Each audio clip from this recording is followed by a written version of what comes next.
Yo guys, selamat datang di channel Sob Ailar Anime. Jadi di video kali ini saya ingin melanjutkan lah ya. Dan ya saya sudah mendownload lagi nih Kain Master Pro yang dulu saya pakai di HP Asus saya. Dan ya itu HP saya udah hancur guys, makanya udah nggak bisa dipakai lagi. Dan ini ngeditnya pakai Pocophone. Tadinya sih pengen pakai komputer ini nih, cuman komputernya rada-rada pantai ya guys ya. Ini nggak bisa dipakai ngedit ini, jelek dia tuh dipakai ngedit tuh. Bagusan pakai HP ternyata. Apa mungkin karena dia terlalu murah? Nggak tahu lah ya. Oke, jadi di video sebelumnya itu kita sudah mengetahui ya kalau tim Issei dan tim Rias sedang vacation di Kyoto. Dan juga mereka sudah berhadapan dengan dua kroco yang sangat banyak gaya. BTW bedain ya, mana itu vacation sama staycation. Oke lanjut lah ya. Nah, besoknya itu mereka melanjutkan berlibur seperti biasa. Ya karena memang gangguan dari orang lemah tidak ada apa-apanya bagi mereka. Dan kini mereka berada di Sarzik Hotel. Ya berarti ini hotel punya kakaknya si Rias lah ya. Dan di sini juga para murid sudah berkumpul dan diberitahu apa saja yang boleh dan tidak boleh dilakukan. Nah, khususnya masuk ke dalam loker berduaan dengan cewek sambil peluk-pelukan itu nggak boleh ya Isai. Isai dengerin Isai. Isai dan Rias memantau liburan para junior sambil menyamar. Oh ya, maybe kalau kelas 2 ini kayak Ingfield, Rafael, Koneko, termasuknya tuh study tour ya. Tapi beda cerita dengan Rias, Issei, Akeno, dan yang lain. Paling mereka ini alasannya adalah kegiatan klub. Ya karena kalian tahu sendiri kan ya, nih klub penelitian GAIB ini sering banget gitu gak masuk kelas. Cuman gak tahu lah ya. Oke lanjutlah. Dan di sini juga Kuno itu baru kelas 1 euy. Nah, alasannya mudik mungkin. Oke, lanjut ya ke cerita nih. Di sini Rias itu mengubah warna rambutnya menjadi warna pirang. Ya makin sempurna saja Rias. Issei ini kagum dengan betapa cantiknya Rias saat ini. Oh ya, saya kira Issei dan Rias tidak membahas tentang iblis yang tadi, yaitu Sonelion dan Gresil. Ternyata dibahas juga toh. Dan Issei mulai mengobrol dengan Rias tentang apa tujuan mereka yang menyerang Gremory gitu. Jadi tujuan Sonelion dan Gresil itu apa gitu. Dan dia dapatkan fakta. Meski mereka itu sangat lemah, tapi mereka mendapat sedikit kekuatan dari Dewa Kegelapan. Oh ya, BTW ini sih yang saya mau gitu kan dari DXD. Jadi jangan tiba-tiba musuh OP mulu gitu, terus aja power up tanpa batas. Udah kayak solo leveling tuh. Ya jadi kalau lawan Kroco ya pakai kekuatan apa adanya. Dan lagi meski musuhnya sudah memakai kekuatan dewa, tentu masih sangat mudah dikalahkan oleh tim Rias. BTW Cao Cao juga punya kekuatan kegelapan tuh, ya karena dia itu kan udah kembali dari alam kematian atau neraka. Makanya Sonelion dan Gresil memilih kabur saat Cao Cao datang.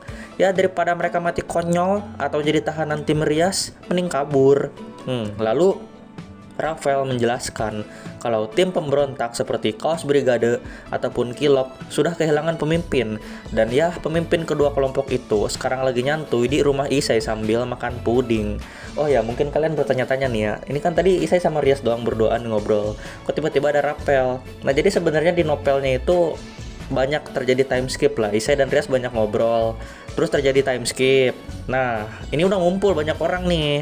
Akhirnya ya ikut nimbrung dan membahas sesuatu yang penting lah. Penting gitu ya para kroco itu. Ya udah nggak apa-apa lah ya.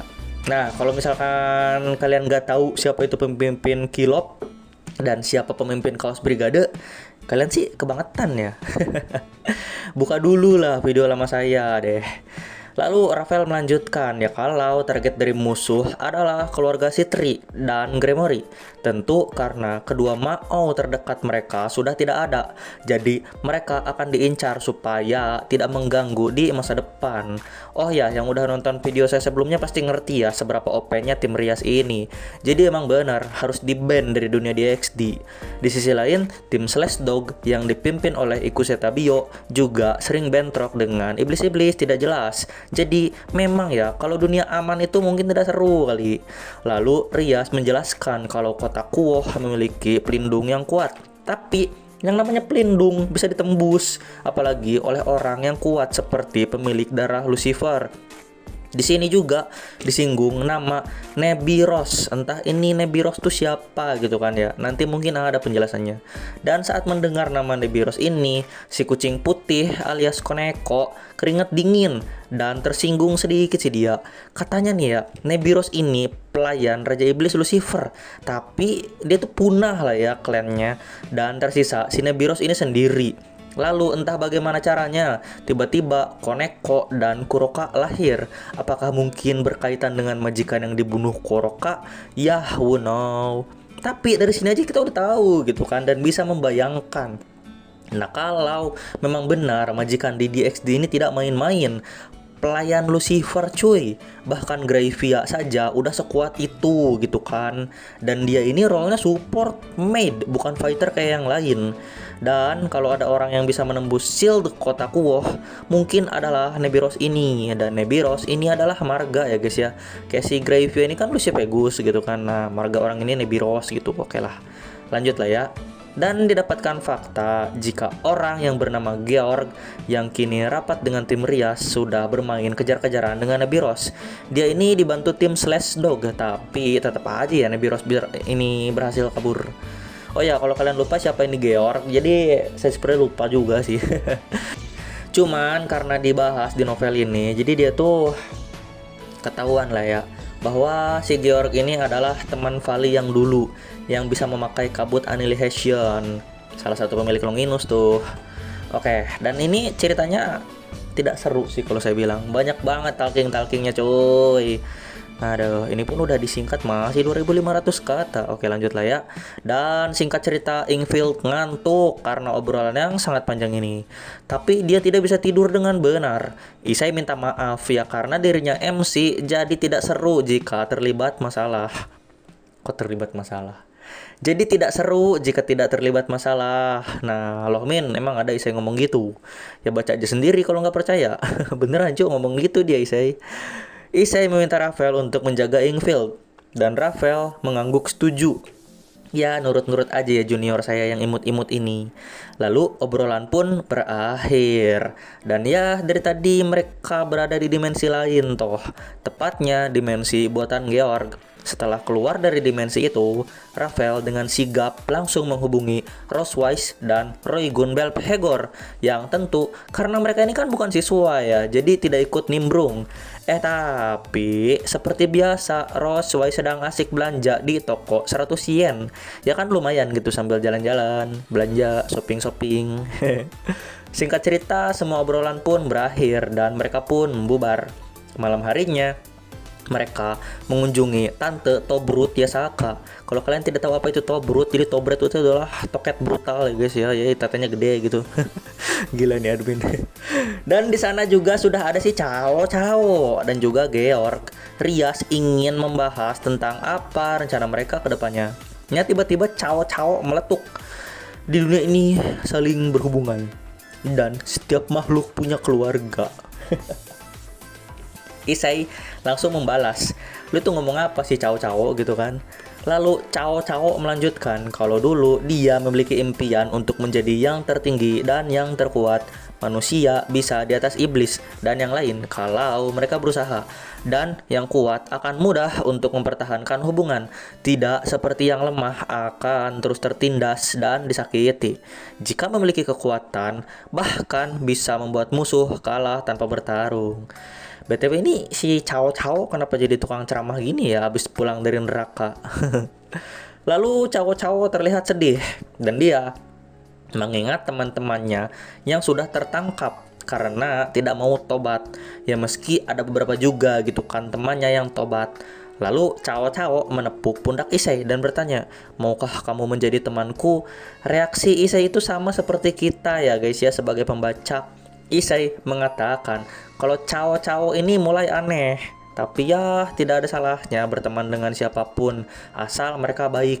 Tiba-tiba Kiba datang. Kiba langsung bertanya, apakah aku mengganggu kalian? Dan Isai menjawab kalau obrolannya sudah berakhir, jadi Kiba tidak mengganggu. Cao juga pamit dan meninggalkan mereka. Kiba mengajak Isai untuk berlatih, yaitu juga adalah perintah dari Rias. agar mereka bisa terus melawan musuh. Dan di sini diketahui fakta kalau musuh mereka bernama Erebus. Kemungkinan dia memiliki elemen kegelapan dan sangat ngelawak ya ini orang. Ngelawan tim yang punya banyak malaikat, malah pakai elemen kegelapan gitu kan. Ya sudahlah, lanjut.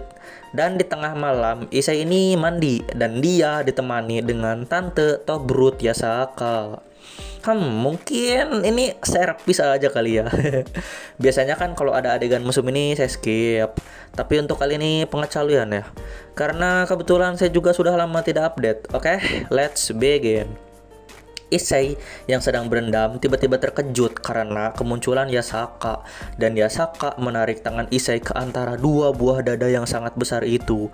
Kekenyalan dan kelembutan juga kehangatan pemandian air panas menjadi satu kesatuan yang luar biasa nikmat di malam ini. Lalu Yasaka menyindir Issei karena malu-malu karena yang Issei masuki sekarang adalah pemandian campuran wey, alias cewek dan cowok boleh mandi bareng di sini. Tapi kok Issei malah malu? Nah, Issei menjawab, "Lah gua nggak tahu anjir, gua di sini tuh dikasih tahu gitu." Issei masih berusaha menjauh, tapi Yasaka terus mendekat hingga mereka berdua tersudut ke sebuah batu. Mata Issei terus berfokus pada dada Yasaka yang bergoyang-goyang secara bergantian.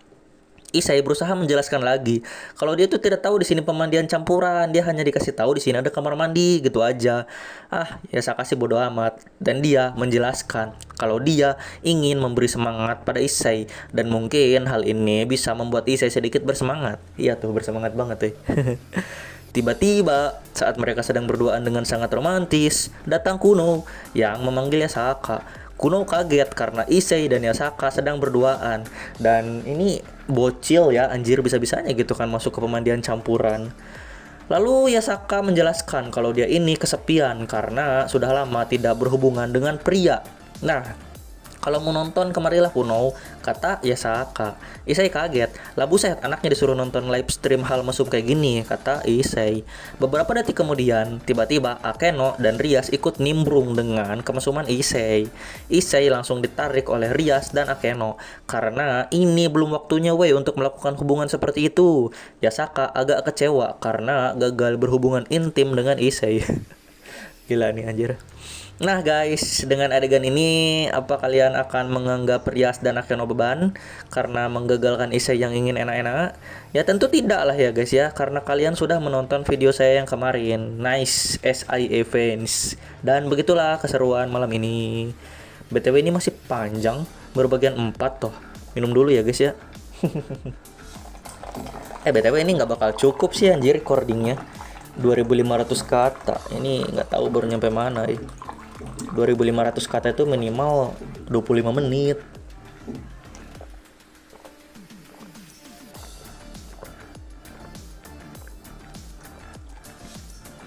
Oke lah ya guys ya. Dan di bagian 4 ini ternyata persiapan bertarung sudah siap. Issei dan timnya, juga Rias dan timnya sudah bergerak. Cowok-cowok juga tidak mau ketinggalan. Di sisi lain, Erebus yang ternyata adalah dewa Olympus hadir bersama iblis yang katanya sih kuat. Dan ya tadi siapa sih yang bilang dewa elemen kegelapan? Hoax bener tuh admin. Di sini Georg salting karena ditetap oleh Erebus. Dia langsung meledak-ledak dan mengeluarkan balance break kabut annihilation. Ya seperti di season 4, dia adalah pemilik Longinus yang lumayan merepotkan. Oh ya, kalau kalian lupa, berkat orang ini, Issei menjadi menempel dengan Opis. Lalu Lilith pun lahir dan Issei mati gara-gara kena serangan Salba.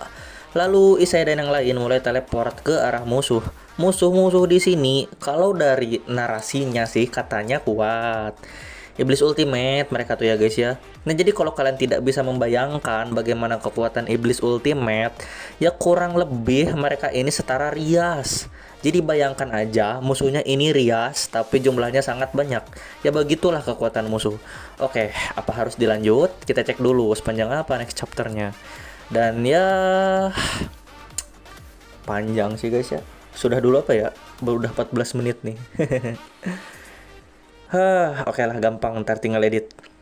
Jadi kita langsung saja ya ke pertempuran di Kyoto. Dan yang pertama maju adalah tim Cao Cao. Dan tidak disebutkan jumlah pastinya. Cuman biar kalian tidak ngayal, kita bayangkan saja jumlah musuh itu 45. Nah, sementara jumlah tim Cao Cao 12. Ya kira-kira gitulah perbandingannya ya, bukan berarti kayak gitu angka pastinya. Ini perbandingan doang. Biar kita terlalu ngayal gitu. Oke, lanjut lah ya. Jadi Cao Cao ini bersama dengan orang yang bernama Perseus, dan Cao Cao mengatakan strategi mereka itu yang nggak ada, maju aja gitu, gasken, maju.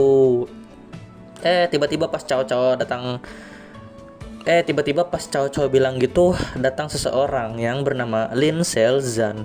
Kalau kalian lupa siapa itu Lin Selzan, jadi dia itu adiknya si Fred. Kalau kalian lupa siapa itu Fred, Fred itu adalah musuh Issei di High School DxD season 1. Kalau kalian lupa, mending nonton lagi sana. Tim Cao Cao yang bernama golongan pahlawan ini mulai berubah ke mode balance break, dan Lin Selzan masuk ke mode malaikat bersamaan dengan api ungu miliknya. Sementara Cao Cao masih berjalan santai ke arah musuh. Oh ya, ini tim Cao Cao punya berapa Longinus ini? Banyak banget guys. Bahkan Longinus si Lin Selzan ini penetration ke iblis loh, itu paling berbahaya. Nah, belum terjadi nih bentrokan di antara mereka. Cao Cao sih masih melihat ternyata musuhnya ini sompral weh, bermulut kotor, ngehina-hina Cao Cao dan berkata kasar. Bahkan pas Cao Cao masih nakal dulu, dia tuh nggak pernah berkata-kata kasar.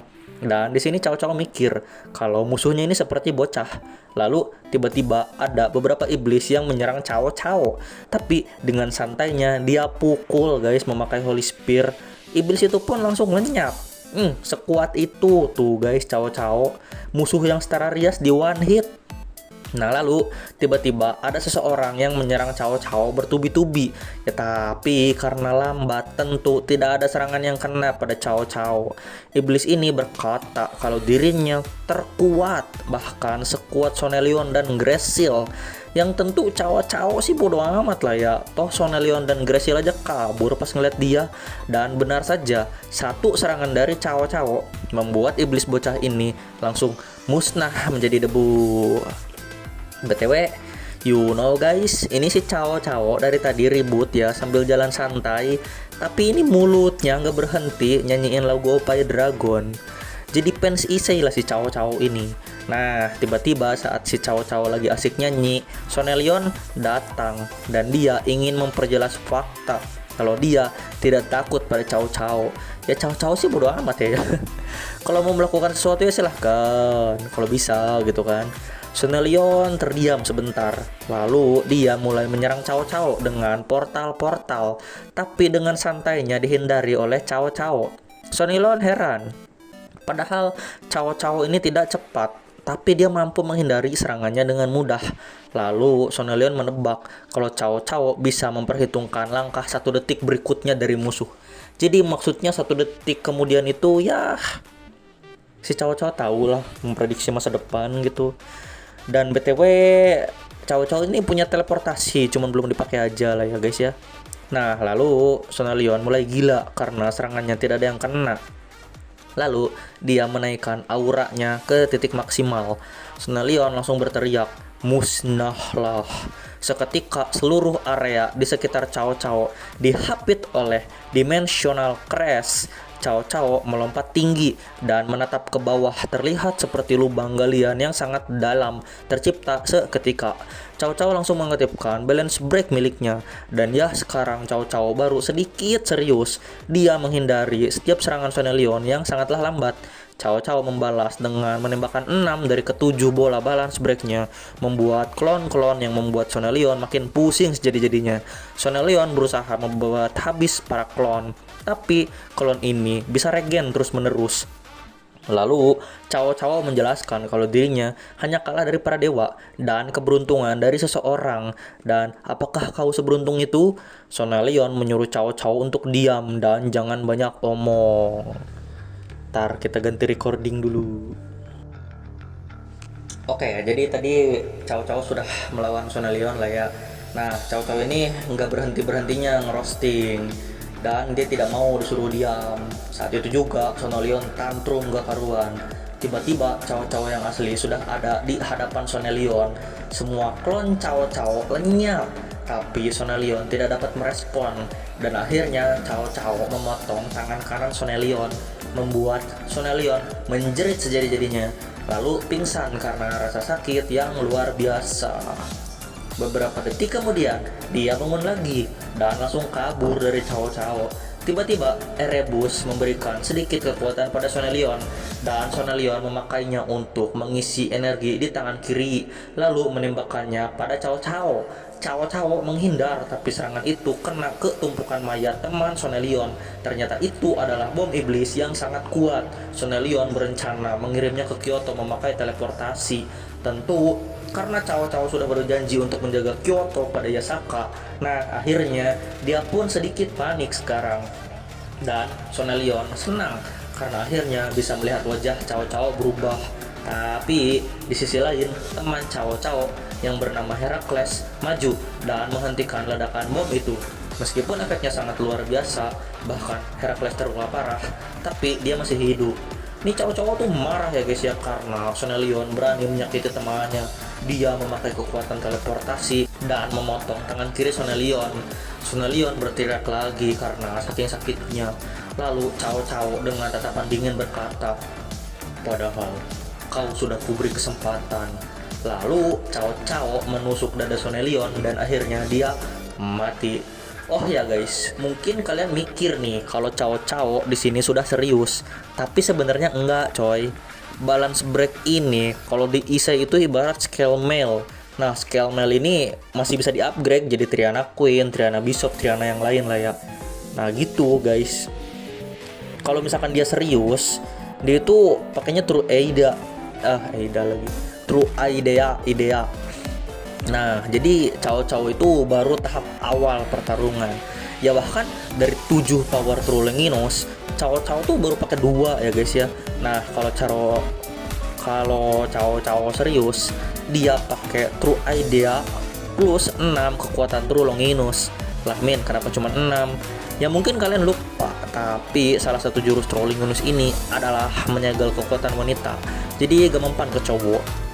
Oke. Lalu yang tersisa di dimensi ini langsung dibabat habis oleh Cao memakai teleportasi True Longinus dan satu tebasan per iblis. Dan part ini pun berakhir dengan kebahagiaan Cao karena True Longinus ternyata bisa dipakai untuk melindungi teman-temannya. Nah ya guys ya, itu adalah part kali ini. Sebenarnya pengen saya selesain sih di part 3 ini, 3 apa 2 sih ini. Ya pokoknya part kali ini tuh pengen saya jadiin part terakhir sebenarnya, tapi ternyata anjir panjang banget cowok, beda sama yang kemarin. Dan ya udah saya bilang ya guys ya, kalau Sonelion ini dan para iblis ini krocok lah gitu kan. Bahkan Cao ini cuman sedikit serius karena marah itu pun. Bayangin ya kalau pas di Kyoto kemarin, pas energi mereka udah kekuras ngelawan Cao yang masih segar bugar, gimana itu? Pasti super duper Ezwin. BTW Cao tuh nggak nerima satupun damage ya di pertempuran kali ini, nggak kena satupun serangan. Nah sama tuh pas lawan Issei juga. Ini kalau nggak karena plot armor si Issei itu udah menang Cao ini tuh. Ya gimana enggak gitu kan? Bisa-bisanya Cao itu ngebacot terus kena serangan dari boneka Rias. Aduh, ada saja lah ya guys ya. Oke, jadi dicukupkan saja untuk part kali ini. Thanks for watching and bye bye.